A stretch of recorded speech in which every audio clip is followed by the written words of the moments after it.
Hello, today is March 20th, 2012.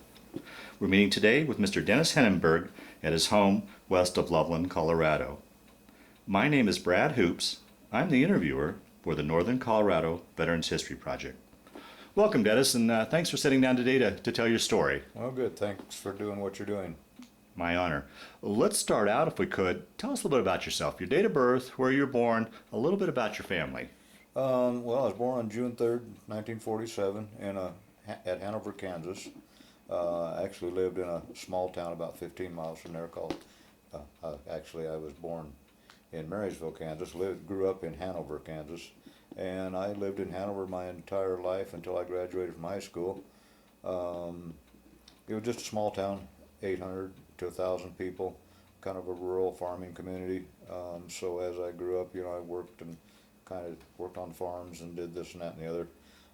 My dad passed away when I was about 9 years old, and I had two sisters. So mom had a little bit of a rough life raising three kids, and then she remarried when I was 15 to a really great guy that I grew very close to. When I got a little older, she got married when I was 15. At 15, you're rebelling against everybody and everything. Sure. But particularly after I got out of the service, came back from Vietnam, he and I got very close. He was really, really a swell guy. Graduated from high school there. Almost immediately moved away because unless you wanted to do farm labor to get a job, you had to go into the bigger cities. I worked construction in Topeka, Kansas. I was in Topeka in '66 when that big tornado went through there and destroyed the majority of the town. And here I was, an 18, 19-year-old punk kid, and I had an excellent job.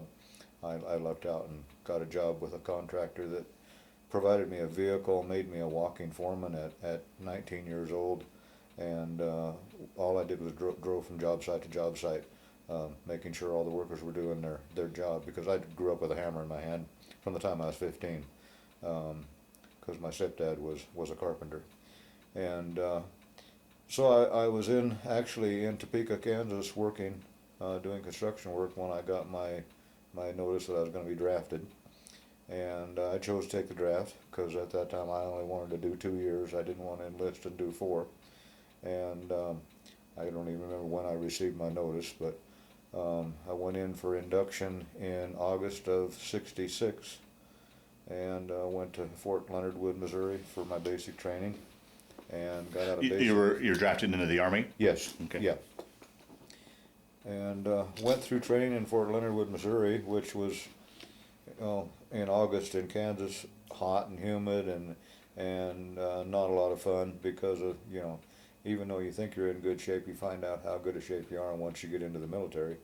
How was that transition from civilian life into military life for you? It was overall? tough because I was kind of a rebel in my teens, not having a dad from 9 years old to 15 years old. I kind of became, quote, our version of a hood back in those days, and I had a Cushman motor scooter, so I was like a motorcycle gang type person in a little town in Kansas.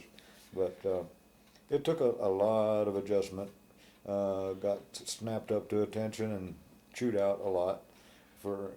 My biggest thing was when getting in there, getting my head shaved. I had the ducktails and the long, not long haired, but ducktails and the pompadour thing and going on with the greasy kid stuff. I'm probably one of the guys that had tears rolling down my cheek when they give you a haircut in like 8 seconds or something. All your hair's gone. That was a big deal. But other than the physical part and the mental part, of course, there's as much mental competition as there is physical when you go in. I was very good with a rifle or any kind of gun, actually, other than a shotgun. And when we got on the firing range, we were competing, and they announced going into the firing, when we finally got to the firing range, that the number one shooter in our battalion would stay in Fort Leonard Wood as a trainee, doing the training. And so, and when it came down to the end, there was myself and one other kid from Arkansas or Missouri or somewhere, that we were both shooting, and we never missed.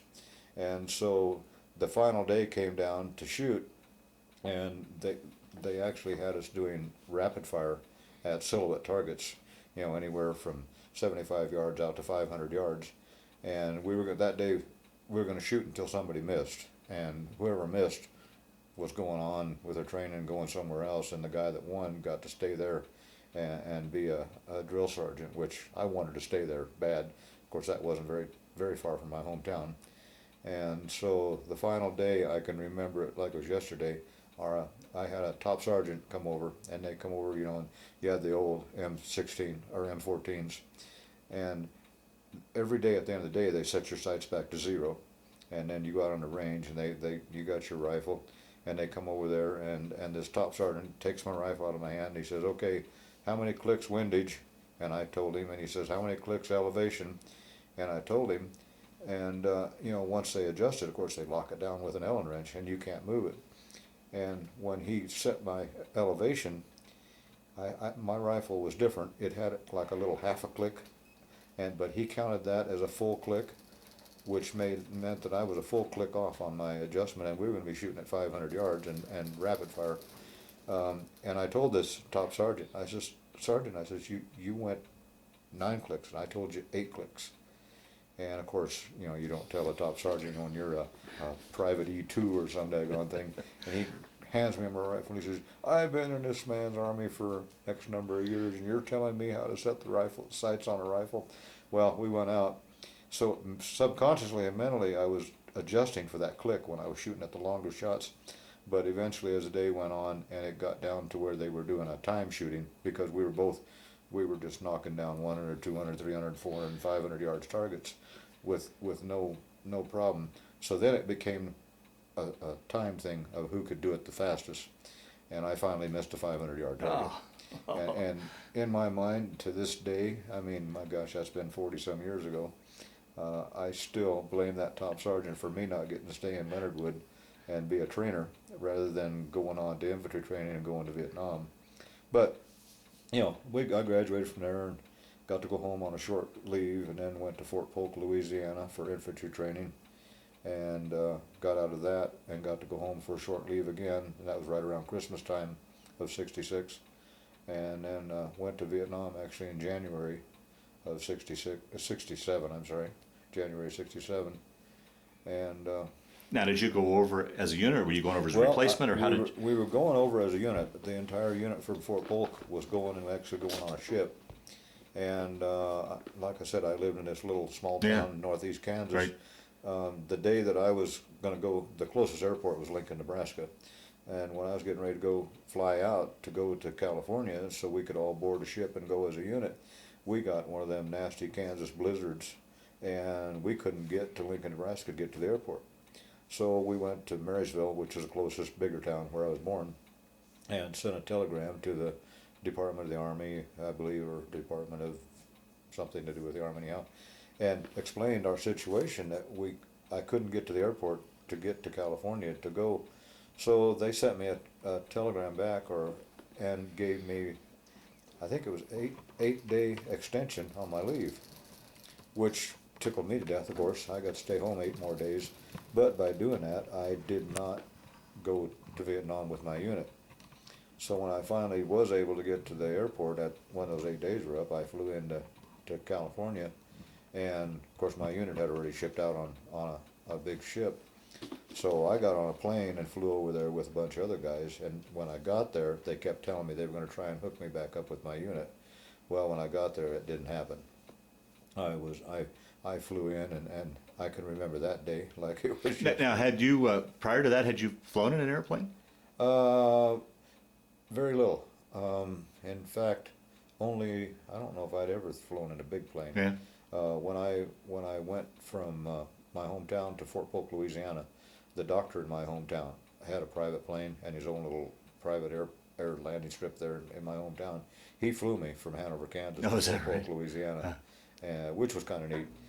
I had a hardship deal. I had to agree to go to a KU football game with him when they were playing Nebraska. Of course, living 8 miles below the Nebraska border, there was a big rivalry thing there.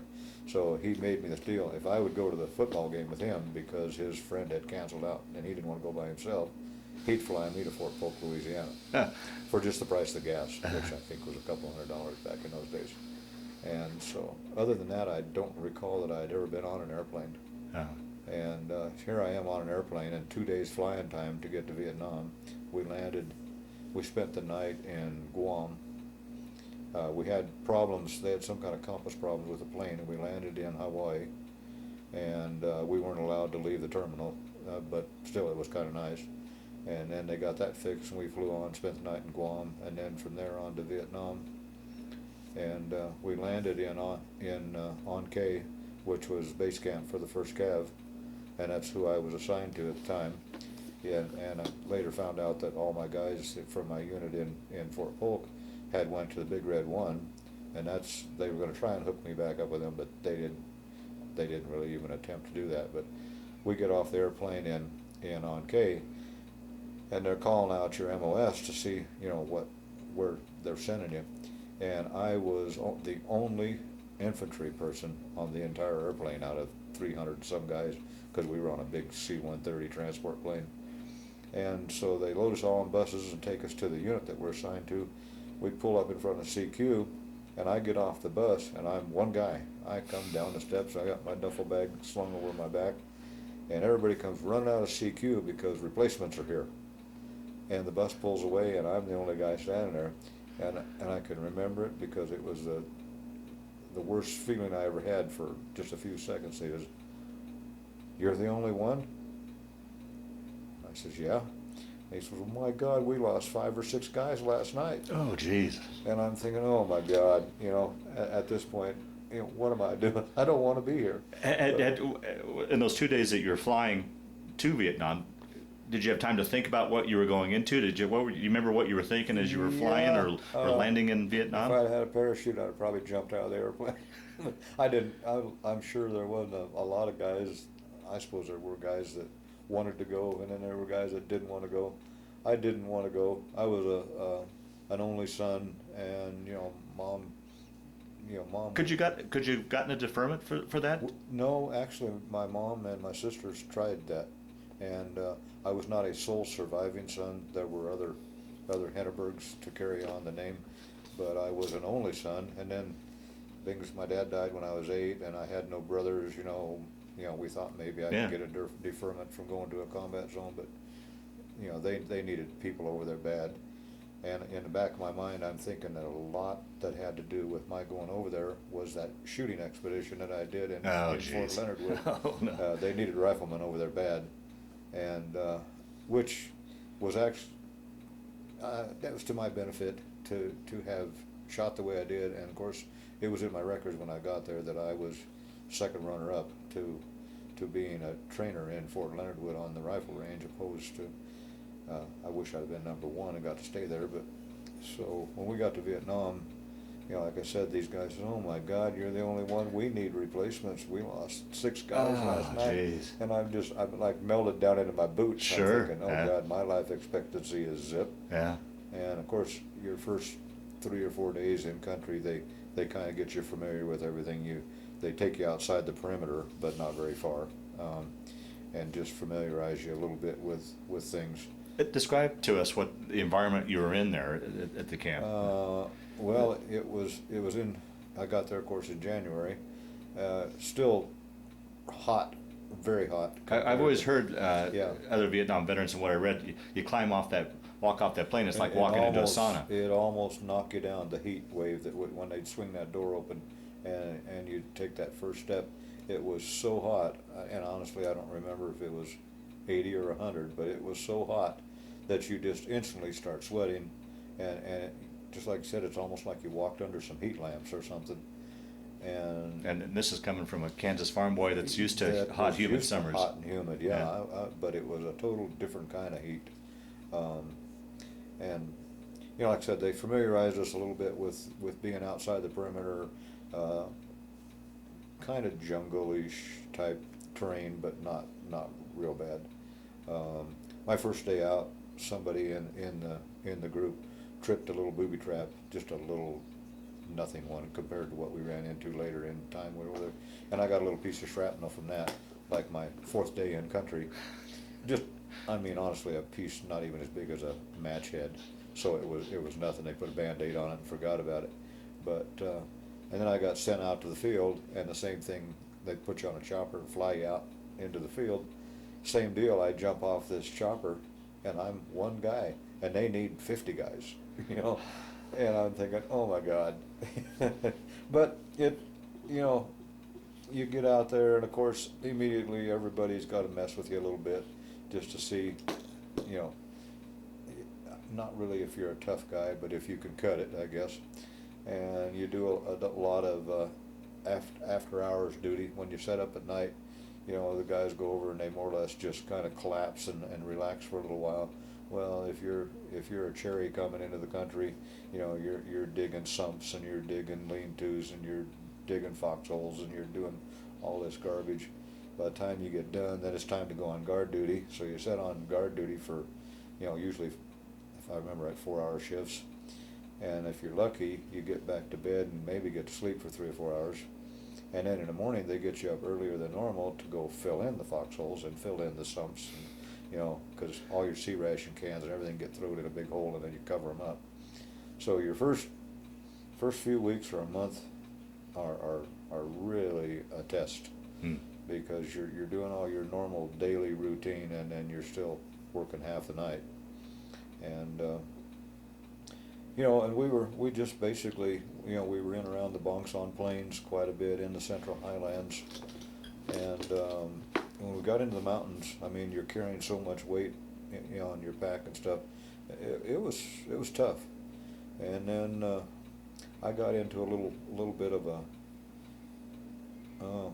fist fight. There was with another guy in my unit, because I was the cherry infantry, and he was an old timer, and kind of pushing his weight around a little bit. And we got into a fight. Well, my platoon leader, of course, blamed me because I'm the new guy. And so aside from carrying all my normal stuff in my backpack and stuff, he threw a bunch of ammo on me for a machine gunner, for an M60 machine gun. I was carrying like 400 rounds of machine gun ammo and humping around in the mountains. And I mean, it just about breaks you. Wow, Mentally, it does. To a point of where you just want to collapse, and you know, but you know, you collapse, they just lift you back up on your feet and get you going again. But it was tough, and it was just an everyday routine. Get up at sunup, and you know, cover your foxholes, fill the sumps in, and all these type of things, and go out. And we'd on an average we'd cover 4 to 8 clicks a day, just, you know, basically, in my opinion, roaming around. Even though we had an objective, we were headed in one specific spot, trying to make contact with the Viet Cong or the NVA, whichever. And quite often we did. A lot more sniper activity than actual major fights. But and in May of '67, we were making a air assault on top of a mountaintop, and I was the last chopper to go in on this air assault. And there was like 8 of us on this chopper. Well, the chopper couldn't get all the way down to the ground, which was not unusual. We got down close to the ground, everybody jumps off, and the chopper goes to take off, and the rudders got tangled up in a bunch of vegetation, and the chopper came back down on top of, there was 200-300 guys on this mountaintop, and the chopper came back down, the blades busted up, and there were 28 guys chopped to pieces, just like throwing people in a blender. Myself and at this time, you know, I had been there 5 months, and my cherry that was assigned to me, he was cut in two right in the middle, and we were pinned underneath this chopper, and the chopper was burning. So we're laying under there. Of course, there was 6 or 8 of us pinned underneath this chopper, and everybody just screaming bloody murder to get us out of there. And all you could see is all these feet come running up this chopper, and they lifted up, and then other guys were grabbing us by the legs and dragging us out from under there. Well, my cherry, like I said, got cut in half, and he was laying partially on top of me, so, you know, I had basically blood and guts everywhere, and I was hurt bad enough that I was dripping blood, you know, from just cuts and stuff. I wasn't seriously hurt, but they thought I was, and my right arm swelled up like a balloon. I'd hurt my arm, so they took my arm and put it up my chest, took my belt off, and strapped my arm to my chest. Well, here comes the medevac chopper to get us all out of there. Well, this chopper's laying on the ground burning, so he can't get down to the ground to land to pick us up.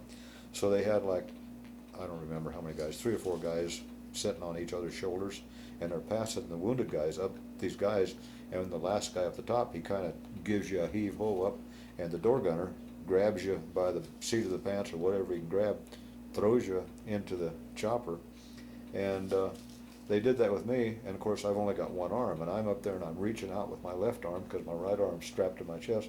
The door gunner grabs my arm and grabs the back of my shirt or pants and just kind of over his shoulder, and I did a nosedive in the floor of the chopper and started out the other side.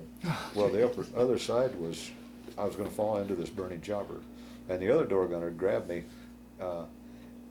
One of the scariest times of my life over there, because had this door gunner not had the quick reflexes to grab me, I would have fell right into that burning chopper. Had been history. So, you know, that was the first major injury, and of course you see a lot of stuff goes on over there. I mean, there's just stuff in there that people in stateside never heard about. You know, unfortunately, we did things like now that happen in Iraq and Afghanistan. I mean, there's a news reporter behind every bush over there, which we didn't have all that. We did a lot of stuff that we should be ashamed of, but it was a survival of the fittest, so to speak. Right, right. But kind of went through the whole ordeal. You know, we got in some major battles and stuff. I lost some very good friends over there. A couple of times it should have been me instead of somebody else. Somebody standing almost touching shoulders, and all of a sudden they're gone. And then on December 7th, Pearl Harbor Day, we got into a major firefight with what they said was a reinforced NVA battalion, and we totally surrounded them on all 4 sides and just kept little by little closing in. The second day we were in there fighting, I got a little piece of shrapnel in my arm. Again, a small piece, not even as big as your little fingernail, in my right arm. And we fell back to resupply for ammo, and all the medics were telling me, Hanover, you get the hell on one of them medevac choppers and get out of here, because I was 18 days short. Oh, I had 8 days left in the field, and they'd have been taking me in to process me out. And, you know, I'm looking, there's guys that are all shot up and just tore up from all kinds of different things that they were putting on medevac choppers and getting them out of there. I told my platoon leader, I says, when next time we fall back to resupply for ammo, I'll get on a chopper and get out of here. I grabbed my rifle and went back up with the guys, and 45 minutes later I got shot. Well, then after that, I was done.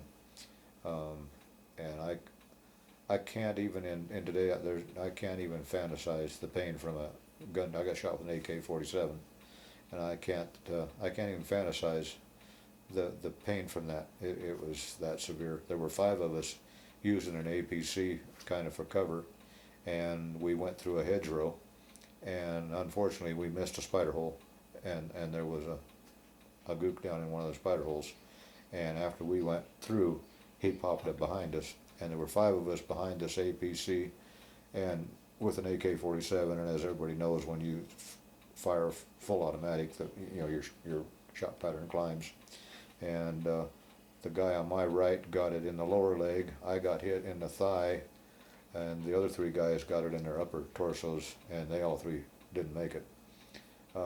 We laid there crying for medics. Medics were trying to get to us, and we lost 2 medics trying to get to us to help us. It was a mess. oh, geez. And then I got him medevaced out of there and was in the hospital in Vietnam for, as near as I can remember, about 5 days. And I went to Japan. They actually sewed me up in Japan. And I arrived in Fitzsimmons Hospital on Christmas Eve. And my mom and my stepdad and my wife, I had driven out from Kansas to be there when I got there. They actually didn't get there till Christmas Day. They drove Christmas Day and got in there in the afternoon Christmas Day. Had they gotten word earlier once you Yeah, were they had been notified that geez. I had been wounded, and I've got the telegram somewhere. Critically wounded, and was on my way back to the States, And of course, we got to pick the Army hospital that we went to. And I could have picked Kansas City, but Kansas City was like 160 miles from my hometown, which I knew my mom wouldn't be able to make that drive very often. And so I picked Fitzsimmons because I had a sister lived in Greeley, sister and brother-in-law, and I knew that, you know, they'd come down and see me a lot, and that eventually I'd start be able to get some weekend passes or something and go up and spend some time. And I did. I was a couple of months before I ever got out of bed, before I could ever get out of bed and use a wheelchair or anything, and started going to Greeley and spending weekends with my sister and brother-in-law. And my wife at that time, she had moved out from Kansas and was staying with my sister and brother-in-law in Greeley, so I got to see her on weekends, almost every weekend, once I was able to get out of bed. And you know, I was a 19-year-old kid. I hadn't really established a life anywhere, and fell in love with the mountains and stayed in Colorado. And you know, so and then I don't even 1972 that marriage ended, and I met my current wife in '73, and we got married and had a pretty good life ever since. Well, let's back up. We'll get into your post-war years, but I'd like to go back and pepper you with some questions Sure. about your experience there. What is it like? I mean, you were describing conditions. You obviously were out in these jungle conditions, out in the elements. You weren't probably eating right. Hygiene probably wasn't so good. Doesn't look like you were getting enough sleep. You were overexerted physically. I mean, all that with the umbrella of war on top of it. I mean, I think any one of those could knock a man down, but you had that all on top of you. How do you think you survived in those conditions like that? You know, I don't know. And sometimes you didn't think you were going to survive. I know one time when I was over there mid-year or whatever, I was so exhausted that I gave up. I was carrying so much weight, and I had been in the rear because I can't even remember what that could happen. I got a real bad stomach infection and was laid in the hospital for like a week, eating ice cream and looking at white nurses for a change, and went back out the field. So, you know, it takes you a little while to kind of get back into condition, because I had a real serious stomach infection, and got back out there, and we were working in the mountains again. And at one point I was whipped. We were crossing a stream, you know, jumping from one large boulder to another one, and the water was probably 3 foot deep, running really fast. And I just mentally, I caved in and gave up, and I just allowed myself to just fall into the water. I didn't care anymore. Wow. And several of my buddies, of course, jumped in and fished me out of the water, because with all the weight you're carrying, you go to the bottom. Yeah, right. And they fished me out, and 2 or 3 of the guys, one guy carried my backpack, and another guy carried some of my other gear. And this was one of the times when I was carrying machine gun ammo again. And one of the guys took all the machine gun ammo and threw it over his shoulders, so that I didn't have all that weight, and I had like one guy on each arm kind of helping me, because I was just totally exhausted. Mentally and physically, I just didn't care anymore, to the point of where I was willing to just fall in that river and drown. I didn't care. Wow, jeez. So, you know, thanks to some buddies, you know, we were like an hour away from setting up for the night. So we set up for the night, and I got some rest that night, and the next day you're right back at it again. But yeah, it was a challenge, and it was as much a mental challenge as it was physical. Sure. Oh, yeah. Not knowing, you know, from day to day, because you take turns walking point, and if you're on point, your life expectancy is shorter than not, or if you walk clear out on flank. And of course, my ordeal with the shooting in Fort Leonard Wood, you know, anytime they needed someone, they'd see a Viet Cong, I'll be polite, running off down through a rice paddy or something, they'd usually holler at me, because I could take long shots, and you know, I was very good with a rifle. Good with a pistol and a rifle. I'm terrible with a shotgun. But you know, if there was a long shot to be taken, anything over 500 yards, they usually hollered at me to come up and take the shot. And I can remember one time walking flank, which, you know, you're out there 30 yards kind of to the front side off to the side of everybody else. And of course, when you're walking flank, if you see anything, you just freeze, and everybody else hits the ground. Well, I was walking along, and just something caught my eye, out of the corner of my eye, something moved, and I looked, and there was a cobra, because they had cobras over there. And this cobra is, oh my God, it seemed like, today it seemed like he was 4 feet away from me, but I'm sure he was 20 feet away. But you know how they set up, and they kind of sit there, and they do, and he's sitting over there, and I just froze, because, you know, it scared the living daylights out of me. Well, everybody, my squad leader and my platoon leader, Hanover, what do you see? What do you see? And I just stand there, and I didn't want to move, because I didn't know quite what to expect. And I just kept saying, Cobra! And I just kept saying it over and over. And finally, one of them figured out what I was saying. And the platoon leader had one of the guys from that carried an M60 come up, and he got, I don't know, 20, 30 yards away from me. And one of the other guys was pointing out exactly where this cobra was at. It was real tall grass. And he just went down, used his bipod, and just annihilated that whole area with that M60. And I mean, that was almost as scary as getting shot at. Jeez. I mean, it sounds weird, but sniper fire, you know, you almost get used to it, to where you, depending where you're at in the formation, because, you know, there was always your forward platoon, and then, you know, you kind of stagger back platoon. Depending where you're at, you'd hear sniper fire, and you could just tell how close it was, and sometimes you didn't even get behind a tree or get down or nothing. It became a routine. I don't know, but the mental thing, I think, was probably more than the physical. I mean, the physical thing, you knew you had to keep going. You didn't move at a fast pace at all, so, you know, you could usually deal with the physical part of it. The food, I was a very and still am a very picky eater, and of course we lived on C rations. Well, over there, I smoked as a teenager. You know, the fad thing, always had the pack of cigarettes rolled up in your sleeve of your t-shirt. But I got over there, and even if you quit smoking, you still got a ration of cigarettes. Every week you got a ration. And brown filters, Winstons and Marlboros, everybody wanted. There were guys that would almost sell their soul for a pack of brown filters. Well, I found out that I could trade my cigarettes for food. And the B1A units in C rations were actually pretty good meals. And so I'd trade a pack of brown filters for like 2, sometimes 3. I usually get 2 B1As and a B2 and a B3 out, you know, for 1 pack of cigarettes, which that's how I survived. I traded cigarettes for food and writing paper and stuff like that, because, you know, I wrote home as often as I could. Yeah, talk a little bit about that. I mean, in today's age with email and text, yeah. I mean, instant. I mean, you guys basically just had letters. It was, you wrote a letter was your only communication. And, you know, when you first get over there, I think I probably wrote home every day, you know. But then as you go along, you know, it's just not a priority. You're so concerned with survival over there and trying like hell to get back home, that I'm sure there were times I went a couple of weeks without writing a letter.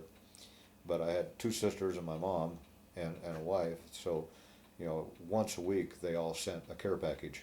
They'd send me I loved shoestring potatoes, that was my big thing, and sunflower seeds, and of course everybody always baked cookies and sent cookies, but by the time you got them, you know, they were weeks old and they were crumbs. but they were still food. And you know, of course, when you get a care package for home, I mean, all your buddies are right there, you know, wanting some, and everybody shared. But shoestring potatoes were my big thing. You'd get those cans about yay big around, and I'd sit there and eat a whole can of them one night sitting on guard duty. I'd eat a whole darn can of them things. Loved them. And sunflower seeds. You know, I'd get the great big huge bags of sunflower seeds and just fill my pockets.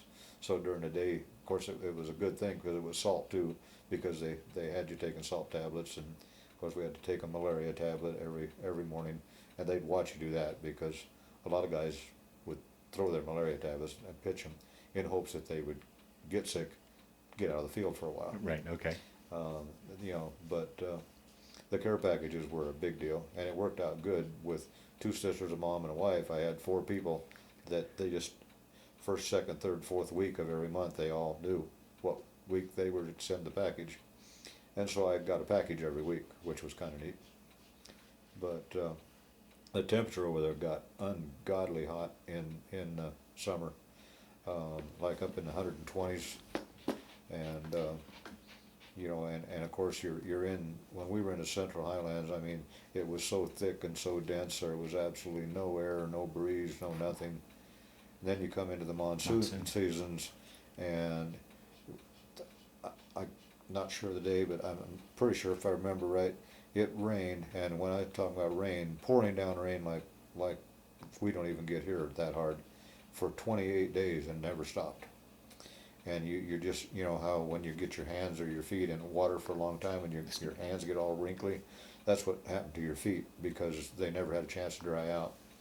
So they took us into the rear a few times and let us shower and shave and get haircuts and give us, you know, dry socks and sometimes a new pair of boots, but usually we just dried out our old ones. But I mean, your feet would crack so bad that they'd be bleeding, but it was just one of the things you had to deal with, because they couldn't take you back in the rear for the whole monsoon season.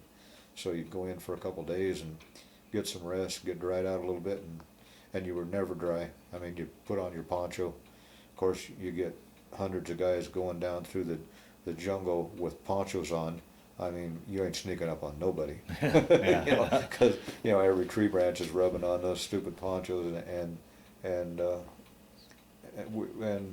when you're in a big group like that, I mean, to the Viet Cong or the NVA, we had to almost seem like probably ignorant people, because, you know, What would be the size of the groups you'd go out in, roughly? well, usually we traveled as an entire company, which would be anywhere from 80 to 120 guys. Oh, okay. Now we did some, you know, we went out on night ambush quite a bit, when that would just be one squad, 8 or 10 guys.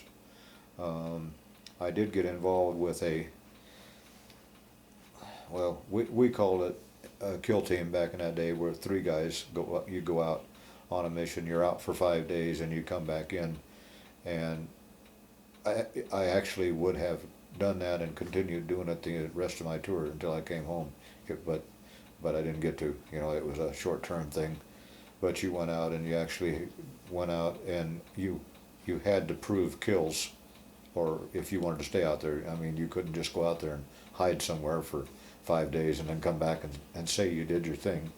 And I think most people at stateside have heard of how we proved kills over there.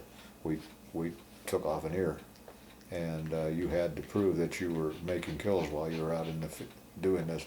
And it was 3 men, and you totally became dependent on each other, because if one guy messes up, you're all 3 probably gonna be gone. And it must have been, to me, I would be scared. I mean, it didn't seem like you'd have that safety in numbers when you're just the 3 of you. You know, you have the safety in numbers, but the enemy knows you're there. Okay. Now, when there was 3 of us like that, we moved around and nobody knew we were there. Now, in today's world, I'm in Afghanistan, Iraq, I mean, they are, quote, truly snipers, and they have a lot better weapon than we had. My God, they're using 50 caliber sniper rifles now, and we were just using Magnum, 300 Magnum rifles. But and how would that equipment hold up in those conditions? Did you have trouble with equipment at all? With you know, our M16s, you had to clean them every day, because any little piece of gravel or dirt or anything in those things, and they would jam, because you were always using full automatic. Very rarely did you do semi-automatic. But you know, when the other rifles, I mean, of course you cleaned them every day, but that 3-man team was actually very unique, because we moved we moved when there were actually enemy in visual sight, and we would move and they didn't know we were there. Wow. But you had to pick your time and place when you were going to actually shoot, and when you did that, you already had a pre-planned route. You're going to shoot, you're going to kill X number of the enemy. I don't want to keep saying gooks, but that's what we called them. Fair enough, yeah. You had an escape route, and you'd shoot, each guy'd shoot 3 times, and then you'd run. And you'd run sometimes for a long distance, sometimes not, and you'd have a place picked out where you were going to hide, and you'd just crawl in and hide for the rest of the day or the rest of the night. Jeez. Because you knew after you shot, they're going to be combing the woods looking for you. Oh, jeez. And but I liked that, you know, and I was dang good at taking long shots. I mean, you know, when we shot like that, the third one would be falling down, and before any of the other ones even heard the shots. I mean, it was just, we didn't have, and they were old action rifles, but we were shooting that far away that they didn't even hear the shot until the third one was hitting the ground, and each guy shot 3 guys, and then you took off. You know, that only one time in that whole thing that I wish I wasn't out there, and we had got a new guy in our group. There was, and he was one of these gung-ho young guys that, you know, wanted to go out and prove a point, and he had more guts than he had brains, and he was one of these guys that we would see like a whole platoon of the enemy, and he'd want to open fire on a whole platoon of these guys.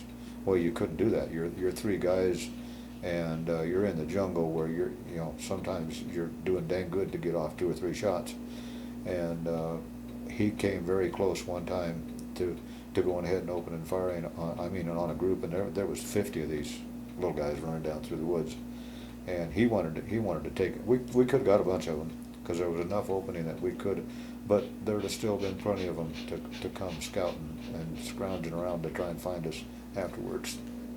That was scary because you can't really do anything. You're laying there hiding, and you're all totally camouflaged and everything.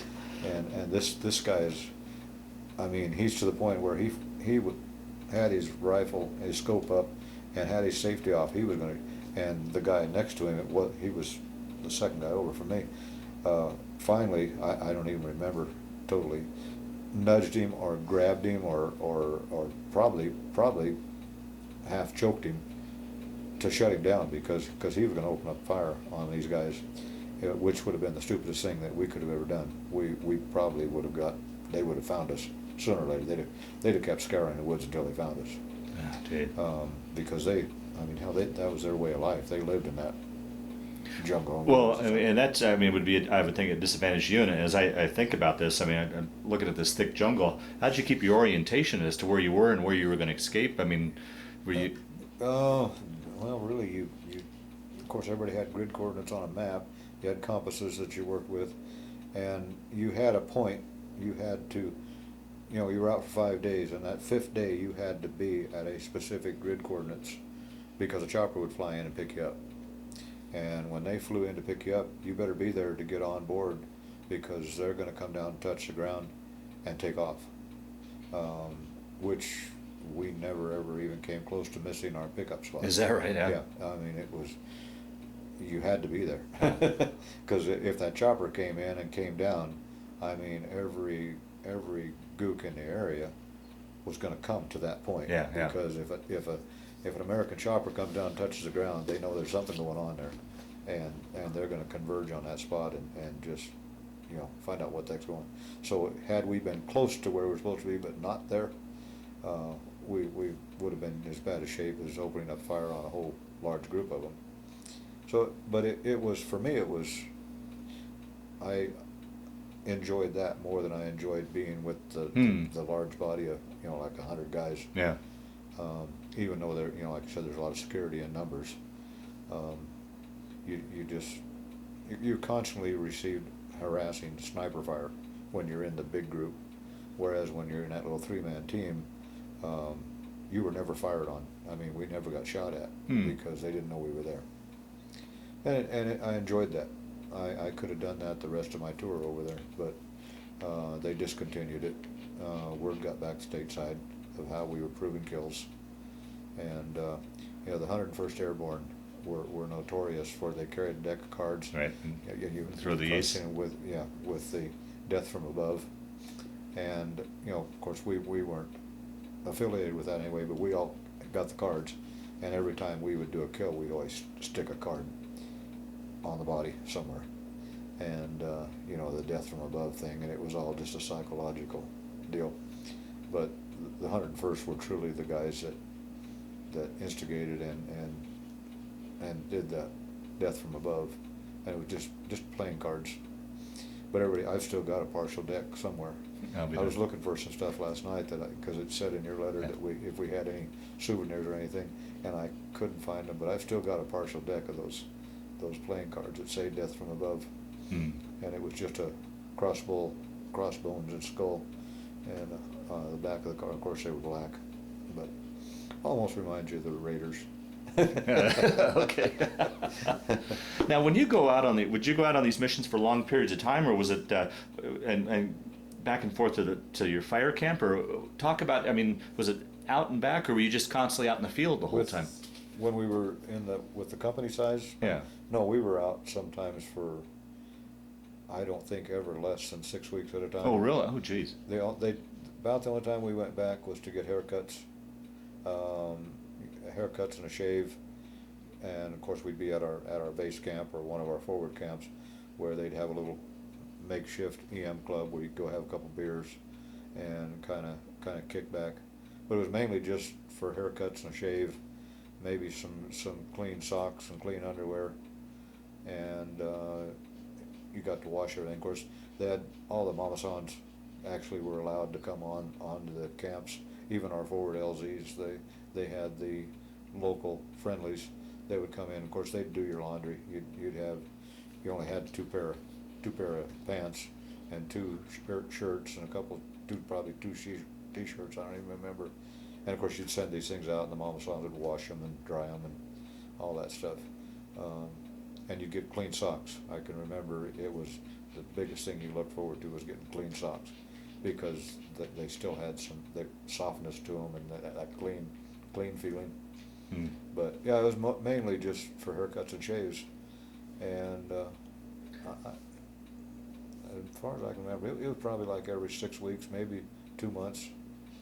The rest of the time you were out in the field. Well, you talked about the friendlies coming up. To me, it seems like you could never let your guard down. Could you ever? I mean, you say, oh, they were friendlies, but could you ever feel comfortable that they truly were friendlies? I mean, because we had one time that you bring that up. We had one time that we went back for shaves and haircuts. We got haircuts and shaves, and of course, quote, these friendlies were shaving us with straight razors. And one of the nights we were back in camp, because when we'd go back, we'd usually be back for 2 or 3 days. And one of those nights, the guy that had been shaving us and giving us our haircuts that afternoon was killed trying to infiltrate our perimeter that night. So no, he was a friendly and got paid for it during the day, but at night he was a Viet Cong and was trying to sneak through our perimeter and had some explosives with him, but he didn't get through the perimeter at all. But he had his little American pass on him, his little ID that gave him permission to come on post during daytime. And this was LZ English, which was pretty much the forward camp that we always fell back to. It was up closer to Bong Son in that area, and very rarely did we get back to An Khe. An Khe was base camp for the 1st Cav at that time, and I can only remember, I think maybe the whole year I was there, maybe getting back to An Khe maybe twice, which was a huge camp. I mean, it'd be like, I want to say an area as big as the city limits of Loveland. Oh, really? Oh, wow. Huge camp. But then we had all these forward LZs that were, just, I don't know, 500 yards square, probably, maybe a little more than that, but, and you'd fall back into them, and you slept in a huge tent, but of course they had the sandbags 4 foot high, 5 foot high all the way around, and then the tents. It was a constant harassment fire, even when you were back in camp. You'd get mortar fire and you'd get sniper fire, and and of course, like you talked about the sleep thing, you never really got to sleep, because if you were back on one of the forward LZs, they'd have fire missions during the night, either mortars or, like, I think most of our camps, I know LZ English had quad 50s on all four corners of the LZ, and periodically during the night they'd have a fire mission when these quad 50s would all crank up and start firing, and my goodness, it just shake the ground. Wow. And then of course they'd have just intermittent fire missions with mortars, where they'd fire mortars, and they were constantly firing illumination rounds, to light up the area so you could see, because they, the big LZs like that one, it was there the whole year I was there. They had it cleared, the brush and trees and everything were cleared away for, oh my gosh, I'm sure 500 yards from the wire, from the actual perimeter. Now we set up little LZs occasionally where the, you weren't that far from the tree line, and they used 50 calibers to cut down trees. It was a whole lot better than going out there chopping them stupid things down. Occasionally we'd get some engineers who'd be in the area and they'd come over with heavy equipment and clean off a spot, but usually it was 50 calibers. Were you ever in any areas where they cleared an area with Agent Orange? I was in the areas. I was fortunate enough not to ever have it actually dropped right close to me, but we went into areas where, yeah, it kind of looked like our beetle kill up here in the mountains where all the foliage was gone. And I receive a partial disability because they say Agent Orange contributes to diabetes, and I'm a type 2 diabetic. And so yeah, I was in the areas, but fortunate enough not to ever be close enough that I actually got any that dropped, that possibly the wind drifted over onto it. Yeah, right. Those guys have some serious problems. Yeah, right. I've got a friend that had a serious problem from Agent Orange, and I've got a first cousin that died from it. Oh, jeez. Just last year, as a matter of fact. That was pretty sad. He fought it for a long, long time. But yeah, it's some bad stuff. I've heard, talking to other vets, that Vietnam vets who were in similar situations to you, that your senses become very heightened with your surroundings and very aware. Yeah. And I still am to this day. Is that right? Yeah. I get a disability for PTSD. I still have problems with some of the stuff that went on over there. But yeah, there is nothing that goes on around me that I'm not fully aware of. And I actually, once a month, I see a counselor through the VA for my PTSD, and I know a lot of veterans, not necessarily just Vietnam veterans, just veterans in general, that I've got this thing about, if I'm in a public place, I'm sitting with my back against the wall. I will not sit with my back. I won't sit down if I have to sit with my back to the door. And if anything that happens around me, anywhere, even behind me, I know what's going on back there. Of course, I'm at home now. There's nothing going on. My wife's back there somewhere. But if I'm in a public place, I don't go to concerts, because I will not go in big crowds. I don't go to Bronco football games. I've been to one, and I was so uncomfortable because the mass of people and the stuff that go, just the crowds. I just won't do that. I go to Sturgis, but that's a total different deal. You're outdoors, and you're kind of, there's a large majority, I shouldn't say large, probably a large majority of everyone in Sturgis are veterans of one of the different wars. And so you've got a camaraderie there, and it's kind of unique, actually. You think about Sturgis, and I've got to attribute it to a lot of veterans that ride bikes and go there. That you go up there, and I've been going there.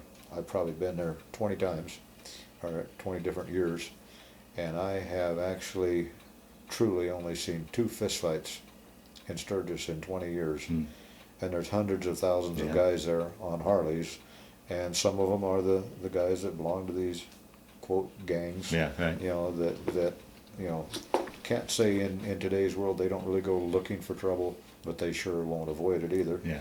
But I've seen 2 fistfights, and both times it was just basically because of alcohol. Somebody had too much to drink, and they were flirting around with some other guy's wife or girlfriend. and it's kind of neat because everybody wears something that identifies them as Right. a veteran. Yeah. I mean, I go nowhere without this ball cap. Yeah. Even if I get up on a Saturday morning or a Sunday morning and I'm going nowhere, sitting here watching TV, I wear my ball cap. I'll be darned. I wear it because I'm almost totally bald, and it bothers me. But also I wear it because I'm proud of it. Very, And yeah. you know the neat thing about wearing this ball cap or wearing some kind of identification as a Vietnam vet, you know, when we came home from Vietnam, we were not accepted well. Right. We were treated very poorly.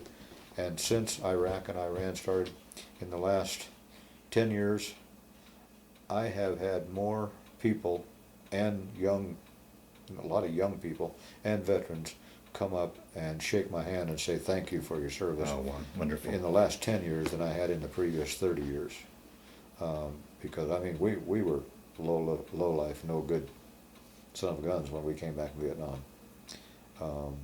And how was it? I don't know if things had really fired up here as far as protests during your period, but how was it? What was the climate back in the States when you were on tour? Had things started to fire up as far as against the war? And if it did, how did it play on your psyche, your guys' psyche over there when you know the country was divided about this thing? We didn't hear about all of it, I'm sure, but that was back in the big hippie movement. Yeah, right. And all the big peace things, and there were a lot of protests. To me, it seemed like the bulk of them were in California, because that's where most of the guys flew in and out of. And it got violent. I mean, we would hear it from our families at home because, you know, we got the Stars and Stripes newspaper over there, but that basically told us the good things that were going on back home and what was going on in country in Vietnam. So we didn't hear about a lot of the negative stuff. We had enough to deal with, I think, is the reason that they didn't tell us about all the demonstrations and the riots and all the garbage that was going on. But I know when we came home, it was terrible. I have very poor, I'm gonna be polite and say very poor feelings about California, because I've been there twice in my life, once going to Vietnam, once coming home from Vietnam. And when I came home from Vietnam, of course I came home on a stretcher. They carried me off the airplane and I got hit with tomatoes and eggs and called everything but a human being. And they had a line of MPs, you know, protecting us to carry us from the plane to put us on the buses to take us to the hospital. Had those MPs not been there to stop them, I truly believe that some of them hippies would have actually came and pulled us off the stretchers and pulled us down on the ground and started kicking the snot out of us. And it happened to me once in Denver. There were 3 of us that got a permission to go down, and we went down on Colfax from Fitzsimmons and went down to one of the little strip joints down there to have a few beers. And, you know, we're in there. One guy was in a wheelchair. I was on crutches and wearing a straight leg brace. And the other guy had a wound that if he took off his shirt, you could stand in front of him and see behind him. He had a hole about that went totally through his midsection that they had grafted skin in. It was just like a tunnel that went through his body. And we're in this bar, and there was half a dozen of these big brave souls in this bar that found out we were Vietnam veterans and just kicked the living snot out of us right there in the bar. They're very fortunate that one of us didn't have a gun, because they'd all been dead. Yeah. We wouldn't have cared what the consequences of that were. But yeah, I mean, literally had us down on the floor, kicking us and stomping us, and none of the 3 of us could defend ourselves. A 10-year-old kid could have knocked me down back in those days, because I was wearing this brace and, you know, fortunate enough to be able to move around with a crutch. But and then one guy was in a wheelchair, and the other guy was not totally a whole person. And we never, after that, the whole time I was in Fitzsimmons, I never went anywhere in Denver again. I went up to Greeley on weekend passes to visit my sister and brother-in-law and my wife. And then I got into Fitzsimmons on Christmas Eve, and it was the latter part of February. I finally got to fly back to Lincoln, Nebraska, and go back home to see my family. And of course, back there, I flew into Lincoln, Nebraska. My mom, my sister, my stepdad, and my wife. Well, my wife was in Greeley. She flew back with me, actually. and we got off the plane in Lincoln, and of course there was a crowd of people there, and everybody cheering and waving the little flags and all that stuff, which was kind of neat compared to with the reception we got in California. Right, yeah. And then when I got to my hometown, you know, farm town, Kansas, you know, 1,000 people, you know, we got the true hero's welcome there. You know, people with the flags, everybody and their brother came down to the house and came up the house and, you know, welcome home, glad you made it home, all that kind of stuff. Businesses had their windows painted, welcome home, Dennis, and all. Wow. It was like you see on TV nowadays, Yeah. where veterans come home and they're actually welcome back home, which was kind of neat. And I got a 30-day pass that time, and that was heaven. it was heaven to get back home and see friends and family and just be at home. Now, had prior, I'm sorry to interrupt your story there, but prior to that, during your time, you won your tour of duty, did you ever get pulled out for R&R out of country at all? Were you able to get away from? I never left. Is that right? I was, again, that one time when I told you I got into a little fisticuffs with a guy and I was about ready to be going on R&R. And when I got in that trouble, they canceled my R&R. So, no, I never got to leave country. You know, the extent of my free time was when we'd pull back to get haircuts and shaves. Sometimes we could get a pass to go into town, which town was the main town that I went into was Quinyon. It was right on the coast.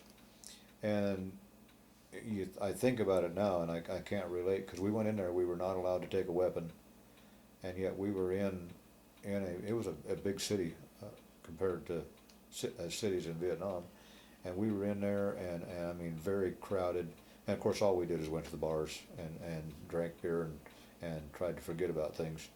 But to this day, I think about it and I can't relate why and how we were allowed to go into a town, but it was supposedly a friendly, you know, because it was right on, I mean, butted right up to one of our bases. But we went into town with no protection, other than you never went by yourself. We were always in groups. But still, I mean, you got a group of guys with no weapons, and all of a sudden you have a group of them with weapons, but you didn't hear about it. And I think it was because the people of the town actually controlled that, because they wanted all the money they were getting from the GIs. So I don't think they allowed the Viet Cong or NVA to come in there and ever create a real problem, because they know then the town would have been off limits. Yeah, right. And they made a fortune off the military over there. Of course, in my opinion, and most everybody's opinion that went there, Vietnam was a political war, all about money, and unfortunately, a lot. Now, when you talk that way, that's one of the questions I wanted to ask you. What you've thought about the war through the years as time's passed? Did you feel that way when you were over there, or what were you? Oh, you did from the very beginning. I felt, well, I don't know that, because I was 19 years old. Yeah. I was just a punk kid. Yeah. You know, at that time never, I guess, really stopped to think about it. But it was not a declared war. It was a police action. Well, a police action that cost 60-some thousand lives. You know, I don't call that a police action, but it was politics and money. I know one time it did come out in the Stars and Stripes, and I don't remember, it was latter part of the year that I was there, came out that GM, and I don't like to talk bad about GM because I like GM products, but GM was threatening to sue our government because the government was going to discontinue manufacturing helicopters to send to Vietnam, and GM was, of course, manufacturing the helicopters.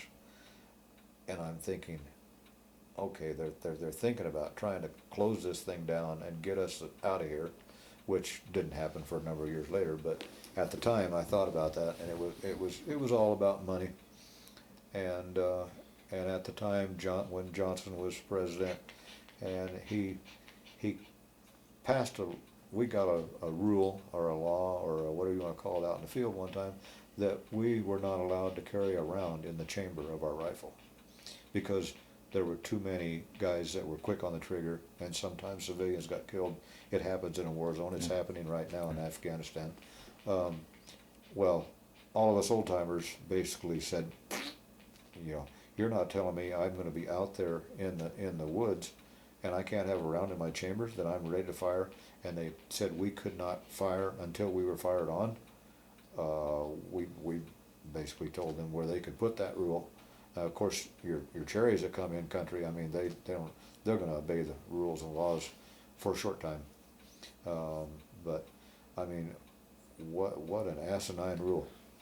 You're in a combat zone and you can't have a round in the chamber of your rifle. You know, Charlie pops up over in the bush and you got to say, oh, wait a minute, Yeah. chamber a round before you can shoot. Never happened. Well, that's one of the things I hear over and over again. The frustration with the Vietnam veterans is how your hands were tied politically from doing your job. Yeah, they were. If they would have allowed, and I truly believe this now of Afghanistan. Of course, we're primarily pretty much out of Iraq, but if they would allow the commanders and the commanders in chief, I'm talking about the generals, not our illustrious commander in chief, but the generals.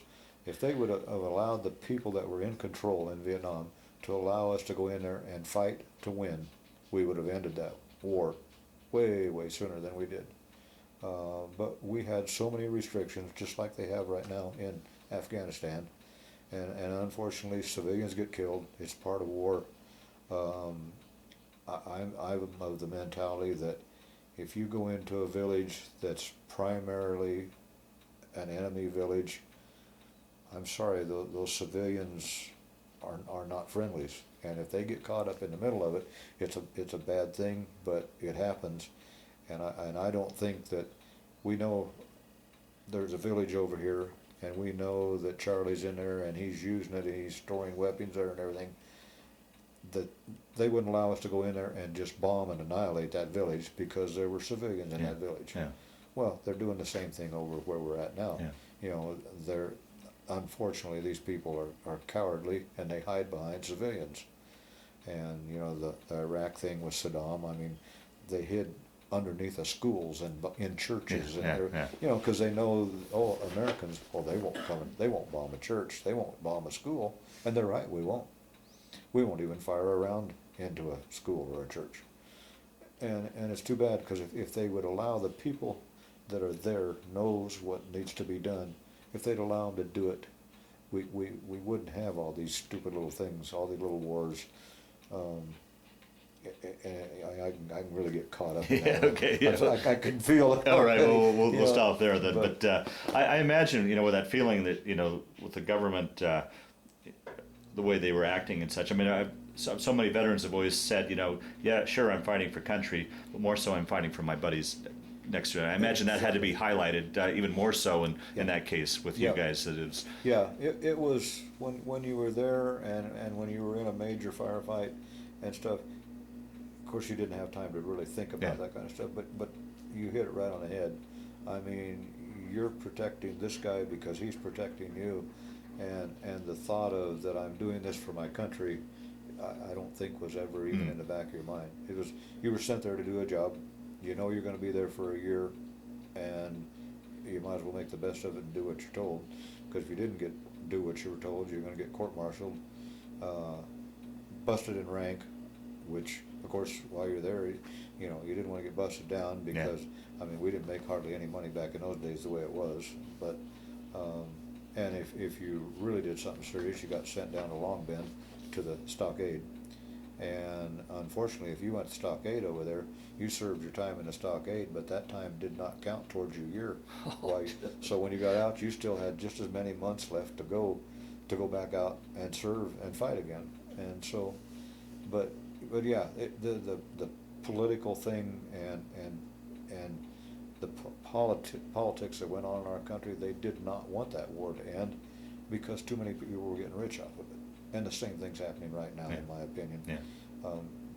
There are people in our government that are getting filthy rich off of that war. Yeah, right. And so, you know, the American people, I think, more so in the last year or so, are finally pulling their heads out of the sand and realizing, you know, hey, what the heck are we doing? We don't belong over there. Yeah. you know, let's bring our troops back here, protect our country, protect our borders, which is a major hang-up of mine, because, you know, and everybody thinks when you talk about illegal immigrants, you're talking about Mexicans crossing the border. Well, we don't know that. I mean, there could be all kinds of nationalities of people coming across that southern border and our northern border, Right. but it seems like it's mostly the southern border. And protect our country. You know, they say, well, we got to take the fight to them, or they're going to bring the fight to us. I don't think, with the exception maybe of China, I don't think there's another country in this world that would attempt to invade our soils. Yeah, right, right. And especially as long as we have our Second Amendment rights, that everybody owns a gun.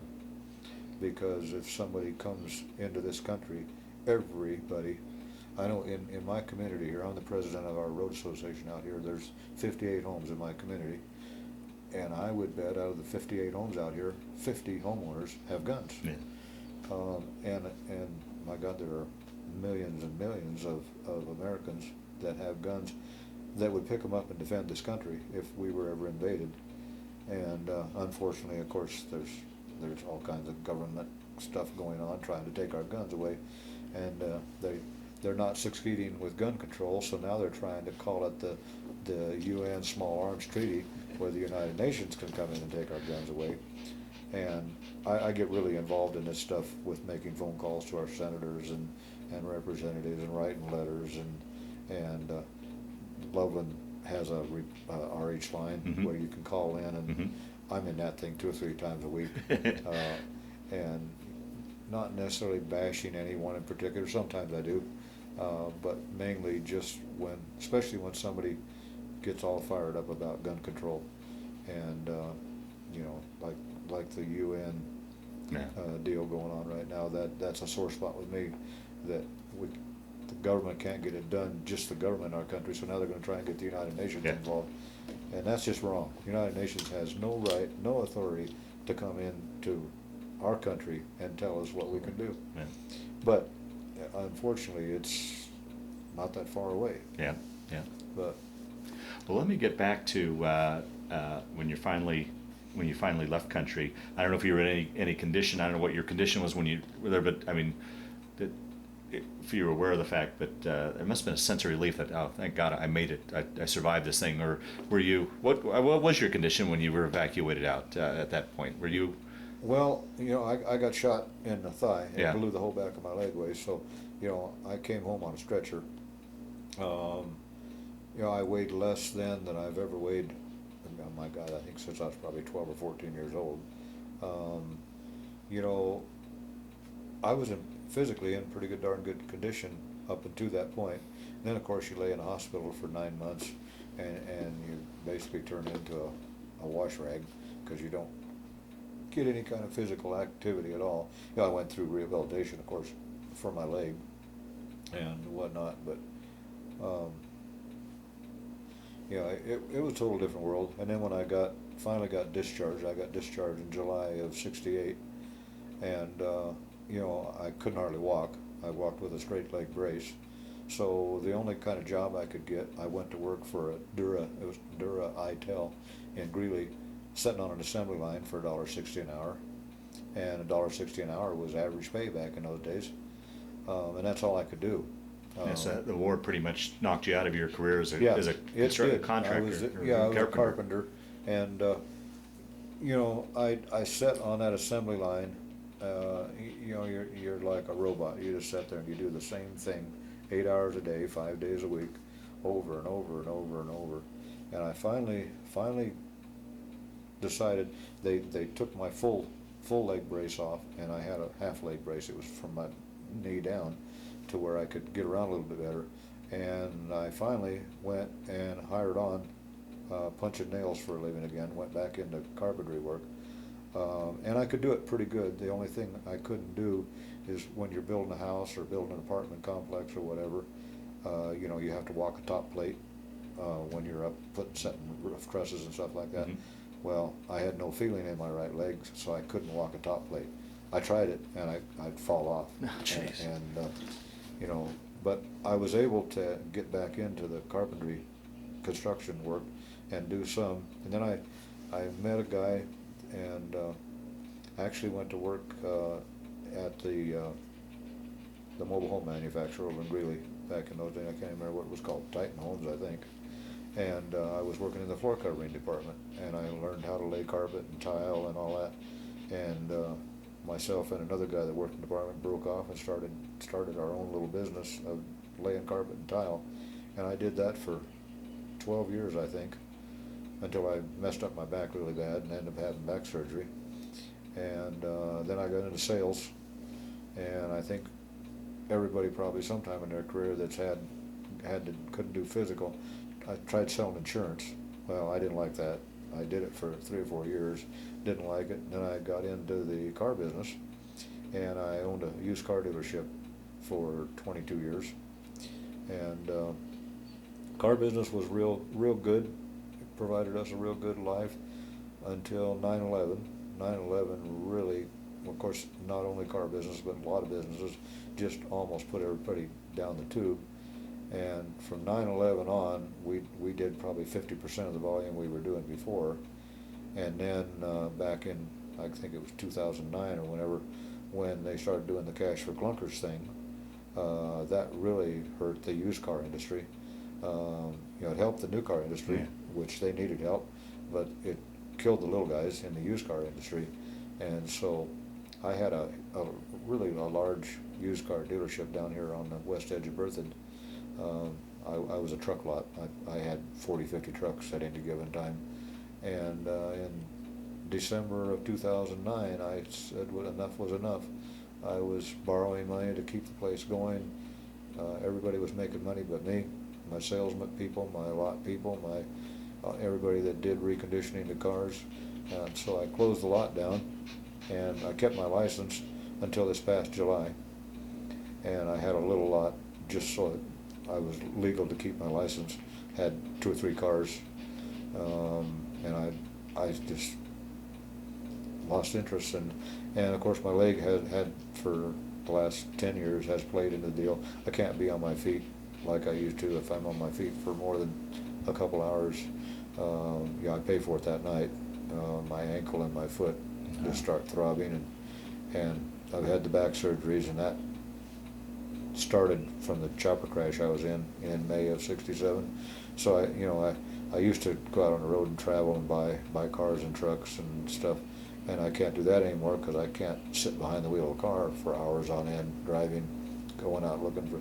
So I basically just in this past July let my license expire and retired. I really had almost done that for a year prior to that.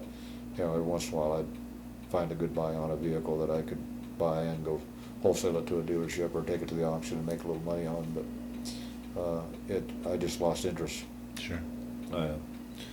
And the crowd thing, I withdrew from. I used to just love to deal with people in sales, and I lost interest in that as well.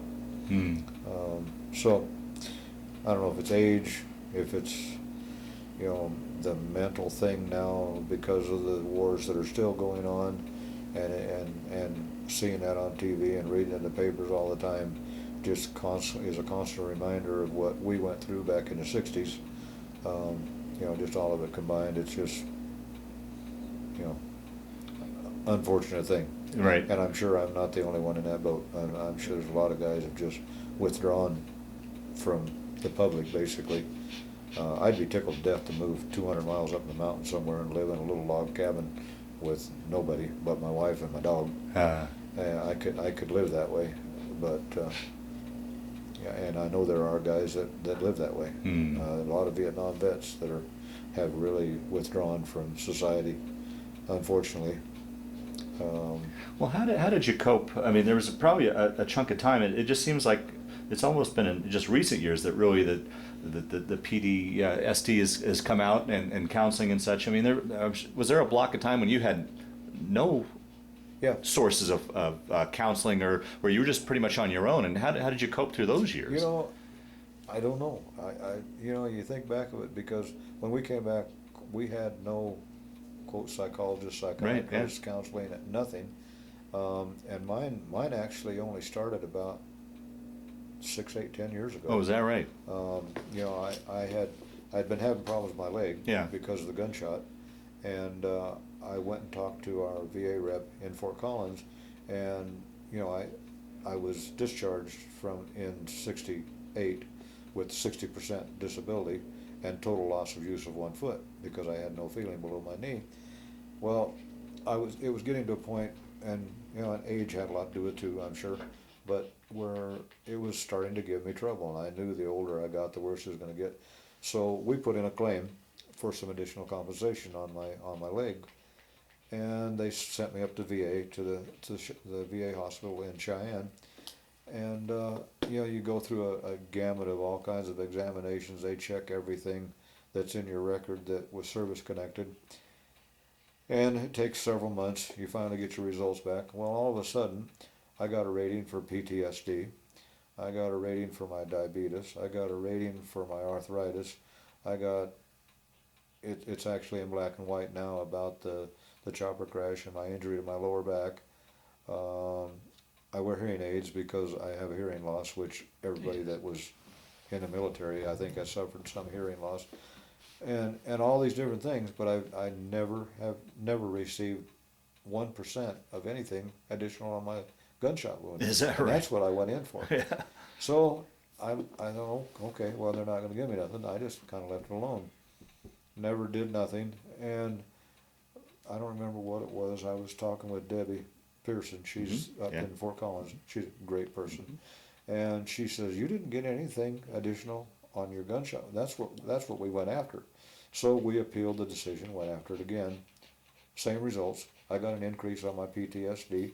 I don't think I got any increase on anything else. And this has been an ongoing thing for about 8 years now, and I'm under appeal right now because I've applied, according to Debbie, that rather than apply for 100% disability, because now I'm not 90% now, and we just applied for total unemployability because I can't do my job duties that I used to do, and so I'm waiting to hear now on that. But and talking about Debbie Pearson brings to mind, she was very instrumental, in fact, totally the reason. I've got some newspaper clippings laying over there on the table that we were talking one day. I was in her office, and I talked about that I had gotten 2 Purple Hearts, and I got a Bronze Star, and this and that and the other, and I said something about, I says that I had never actually received them.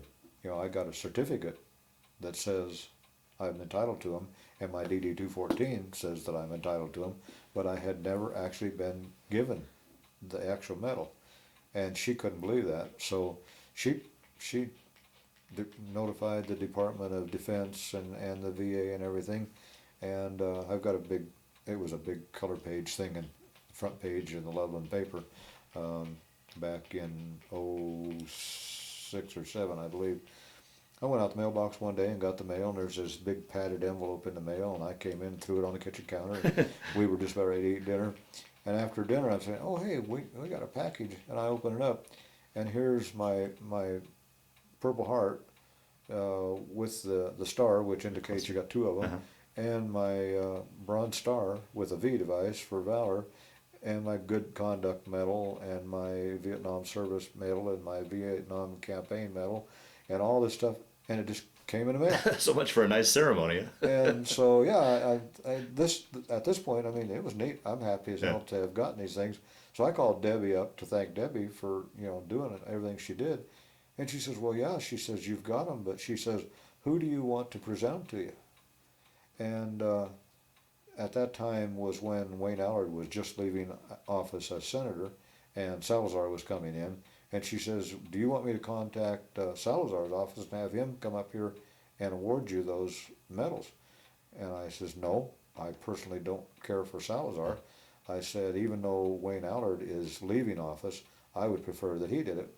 So she coordinated a big effort, and we met out at the group publishing out there by the interstate, and there was a big ceremony. Of course, the paper was there, and I had lots of friends and stuff that showed up. There was, I don't know, 30, 40 people showed up for this ceremony, and Wayne Allard actually presented me these medals, and like I said, and of course, I made sure Debbie was there, because if it hadn't been for her, Yeah. you know, I'd have had to go to a PX or something and just buy my own medals if I wanted to have them. Isn't that something? But I finally got them, I'll be darned. and then I never got a Purple Heart for the chopper crash that I was in. Huh. And so she was and still is working on getting me a third Purple Heart, because she thinks, and so does the VA, that I should have gotten a Purple Heart for that chopper crash. Sure. But the letter I got from the Department of the Army said that that chopper went down not as a result of hostile fire. Even though after it went down, you know, there were guys chopped up with the blades, but then after that, there was actually a lot of fighting going on, and there were guys killed by gunfire. But they denied me that. You know, I'm kind of thinking there's probably a lot of guys out there that have 2 Purple Hearts, but I think I would kind of maybe become part of an elite group if I had 3.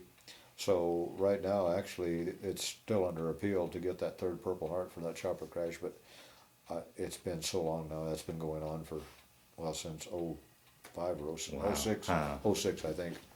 So I'm probably not going to get that third one, but it was neat to get what I got. Yeah, yeah. And of course they made a big deal of it with the paper and everything. They came to my place of business and did a big interview and colored pictures with me holding the medals, showing them and stuff. Ah. So it was kind of neat. Through the years, have you kept in touch with any of your buddies or gone to any sort of reunions or anything like that? I have never. I had some very close friends over there, and then when I got shot, came home on a stretcher and went to the hospital. I totally lost contact with people. I know that one guy that I was very, very, very close friends with that I probably would have attempted to stay in, he didn't make it home after I got shot and came home later on. He was shot and killed. I really don't. I don't have anyone from Vietnam that I was friends with. And even when I was in Fitzsimmons Hospital for 9 months, 8 months basically, and I made some pretty good friends there too, but they were from other states and whatnot, and I don't have anyone that I was friends with. And I had a classmate that was killed in Vietnam. I had a lot of course, friends. I had a first cousin that was killed, and then I had a first cousin I told you a while back that last year passed away from cancer and a liver disease from Agent Orange, and he lived in Parker. So we did, you know, we were first cousins. We grew up together, went to school together, everything, and we'd usually meet. We go to the races a lot down here at Colorado National, and he'd drive. That's kind of halfway from Parker and halfway for us. So we'd usually meet there and go to the races, and then afterwards go up maybe up to McDonald's and have breakfast after the races or whatever. And we'd been doing that for actually only for the last 3 or 4 years before he died. Because he was like me. He was a workaholic, but a lot of his work was he worked at night because he worked for the airlines, had DIA. So you know he wasn't always available to just come and go like I was. I owned a car dealership, so if I wanted to take a day off, I could take a day off. But I wish there's a few guys I wish that I knew how to contact them, and if I was a computer savvy, I could probably locate them somehow or another, but I haven't. Yeah. I'm just not. I'm kind of computer stupid actually. So, but have you had any desire to ever travel back to Vietnam? You know, I don't think I would go even if I was offered like the honor flight that I'm going to go on. Yeah. I don't think if I was offered a free trip back there, I've thought about it, and people have asked me that before. I would have a fear of getting there and something fire up or something get going that I wouldn't get out of there to come back home. Even though they say, I guess, South Vietnam now is kind of a neat place to go to. Yeah. I don't think I would go. Okay. One for the fear of not being able to get back home, and the other, I think it would just stir up too many emotions. Sure. And bad thoughts, and I have plenty of those the way there is. So, Sure. It's something. It's weird. It's been 67 when I got shot. It's been 44 years. Yeah. and I still have the dreams, and not the screaming and hollering, wake up in the middle of the night type nightmares very much anymore, but you still live this, and a sudden loud bang, I don't hit the ground anymore, like, but I still jump and start to, and it's weird. I think it's 44 years Yeah. later, and well, actually 45 years later now, but I still do that. It's weird. I don't know. I'm assuming now, because of my age and as many years as been, it ain't never gonna go away. Yeah, right. And the VA has been wonderful to me. I mean, honest to God, I couldn't ask for better service. I wish to heck I could get this extra 10% and get the 100% rating. You know, not only does it mean a little extra pay every month, but it also means benefits for my wife, and that's a primary concern. You know, because she would have health benefits then too, and if I go out and get killed in a car wreck tomorrow or something like that, at least she would still receive some benefits. Right. As of now, if I got killed in a car wreck this afternoon, she's just out of luck. Yeah, yeah. And so, but other than this little 10% that I'm still trying to get to 100% rating, the VA is absolutely been wonderful to me. And I go to Cheyenne. Cheyenne's a very personable hospital. It's your one-on-one. You're a person up there. You're not a number. I'm not a big city person. I don't care for Denver. Yeah, yeah. I went to Denver probably my first 2 visits to the VA hospital when I got discharged, and when I found out I could go to Cheyenne, there was absolutely no doubt where I was going. Plus, it's a shorter trip from here. Yeah, right. I can get to the VA hospital in Cheyenne in 45 minutes easy, and not have to fight all the traffic like you do in Denver. But yeah, I can't say enough good about the VA.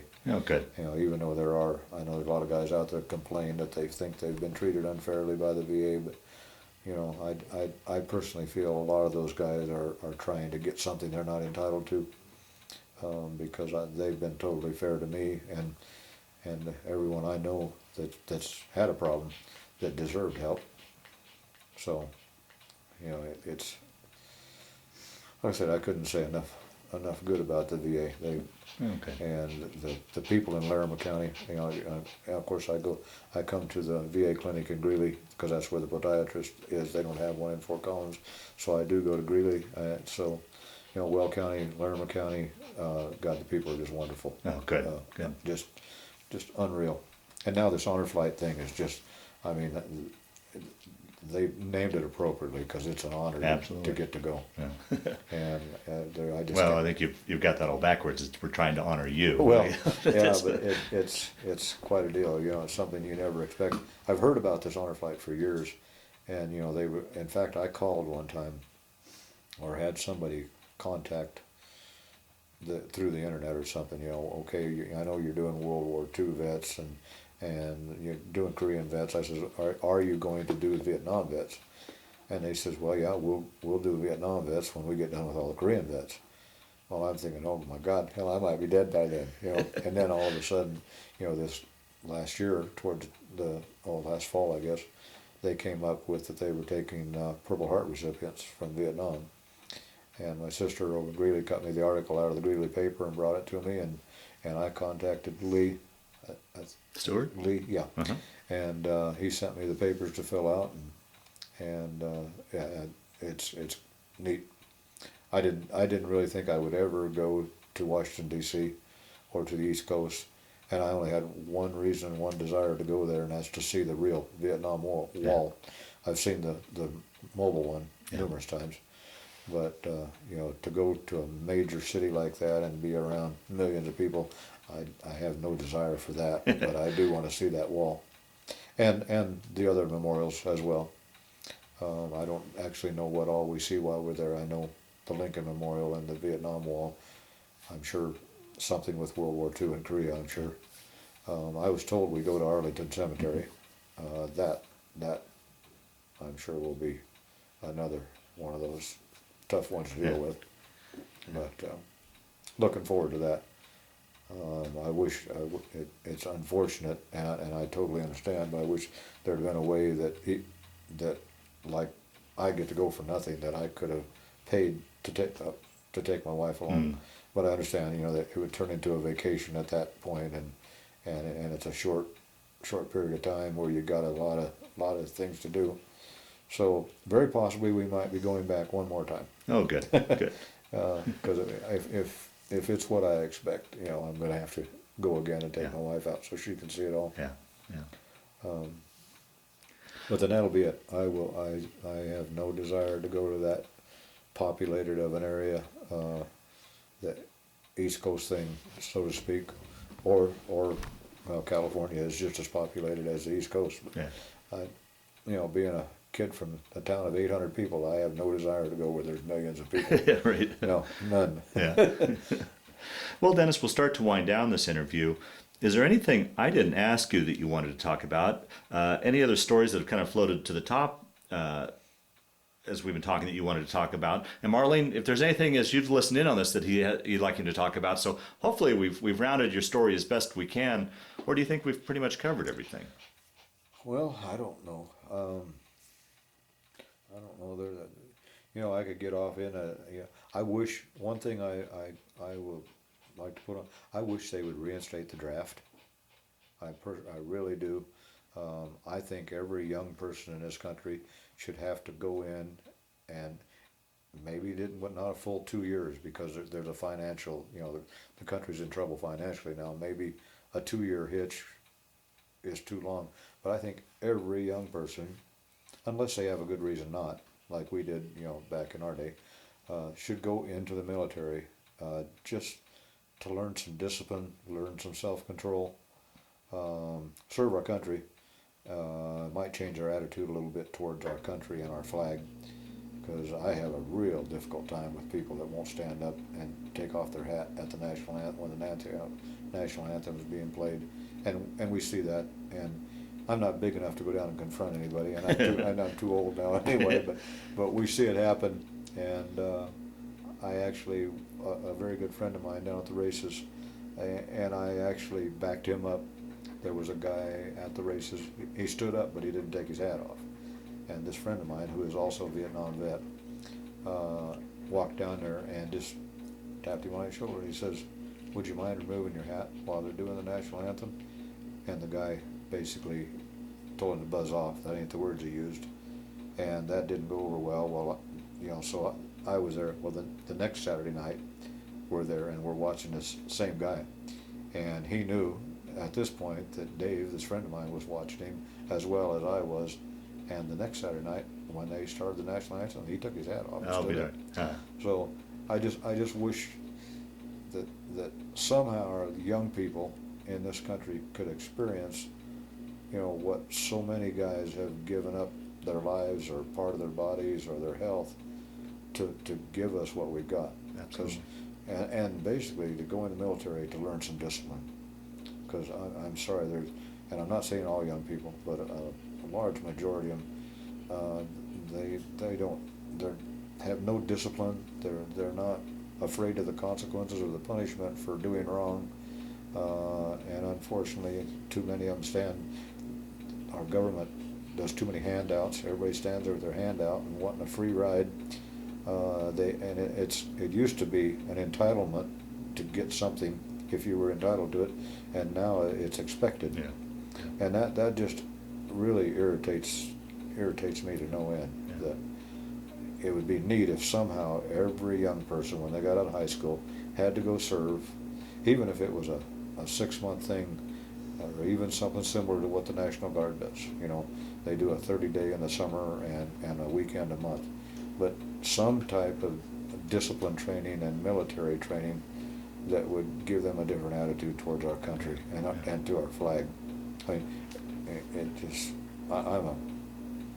everything I do is red, white, and blue. Yeah. Wow. And I wish more people felt the same way, but unfortunately this country has fallen away from our flag and from God, and I wish it would come back, and I think it is starting to come back. Yeah, hopefully anyway. Yeah.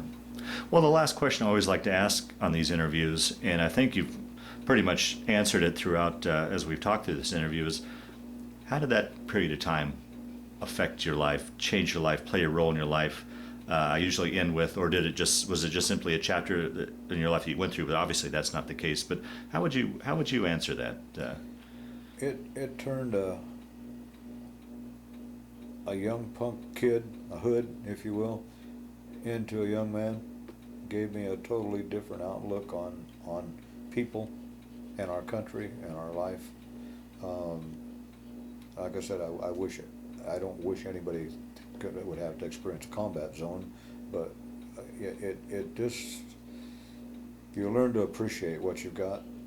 You learn to appreciate the freedom we have here, which if you never leave this country, you don't see what goes on in other countries. Yeah. And people they don't know what it's like to not have freedom, to stand up and talk down to even your president, the president of the country. Nowadays, you can get up and say however you feel on your personal feelings, and if you did that in some other country, you'd be shot. Yeah. It definitely gives you a whole different outlook on life and a whole different attitude towards people, and in particular, of course, in our day and age, when we were young, we respected our elders, and that has diminished in our lifetime too. But going over there and having served, I'm proud as hell to have went and served my country. Did I want to go when they were sending me? Heck no, I didn't want to go. But now that I got there and made it back, I'm really glad to be able to say that I served. And when you see a flag in a parade, or you see a national anthem or a flag, I break down and cry. And it just makes you a whole different person. You go from a don't give a darn attitude to a caring person, and I don't know. Okay. Well, Dennis, I want to thank you for sitting down to tell your story today, but just as important, I want to thank you for your service to our country. And thank you for what you're doing.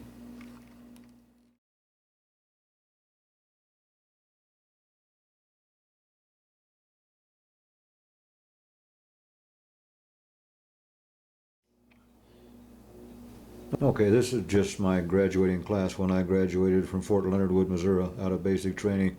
Would have been in October of 1966. Okay, we've got a newspaper clipping here that came out in the Reporter Herald in October of 2008. This is one in my interview we were talking about when Debbie Pearson up at the Veteran Service helped me get my awards, and they were presented to me by Senator Wayne Allard at that time. The Reporter Herald did a real good job of covering that. Okay, this article is actually in the Berthoud paper. This picture was actually taken when I was in Vietnam in 1967. One of the few pictures that I have. A little bit of difference between now and then. Okay.